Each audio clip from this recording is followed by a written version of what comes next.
விஷயம்? உங்களுக்கு கல்யாணம் ஆயிடுச்சு, அதனாலதான் நீங்க அவங்க கிட்ட பேசல. கரெக்டா? நான் நிம்மதியா சாப்பிடணுமா வேண்டாமா? போய் தூங்கு. தேவையில்லாத கேள்வி கேட்டுட்டு. ஏற்கனவே சோழன் சொல்லிருக்காரு அவங்கள ஒரு ஆளோட பாத்திருக்கேன்னு. நானுமே பார்த்தேன். அவர் கூட தான் அவங்க திரும்ப போயிட்டாங்கன்னு நினைக்கிறேன். அவங்களுக்கு இங்க இருக்கிறதுக்கு பிடிக்கல. உங்களை விட்டுட்டு அவங்க வேற கல்யாணம் பண்ணிருக்காங்க. அதனாலதான் நீங்க அவங்க கிட்ட பேசாம கோவப்பட்டீங்களா? அந்த பொம்பளை நல்லவன் நீ நினைக்கிறியா? நினைக்கிற மாதிரிலாம் அந்த பொம்பளை நல்லவ கிடையாது. நீதான் தெரியாது தினமும் அந்த பொம்பளை கூட்டு வந்திருக்க. எனக்கு தெரியாத கூட்டு வந்திருக்கு. தேவையில்லாம கூட்டு வந்து அவன் இங்கதான் இருக்கான்னு எனக்கு ரொம்ப நாளாவே தெரியும். நான் ஏன் கூட்டு வரல? இந்த பாரு, இன்னும் அவங்ககிட்ட கூட அவன் அம்மாவை பத்தி நான் சொல்லவே இல்லை. ஏன் சொல்ல? சொன்னா ஏகப்பட்ட குழப்பம் வரும். தேவையாதல்ல.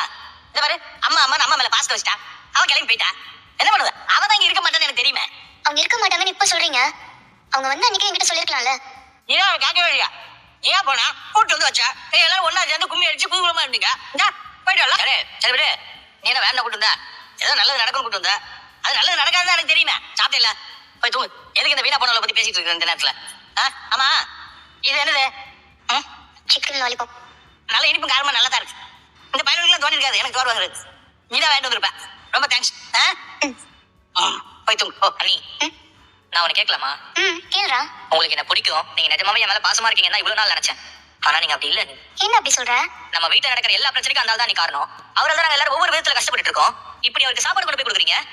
அதுல உனக்கு என்ன பிரச்சனை?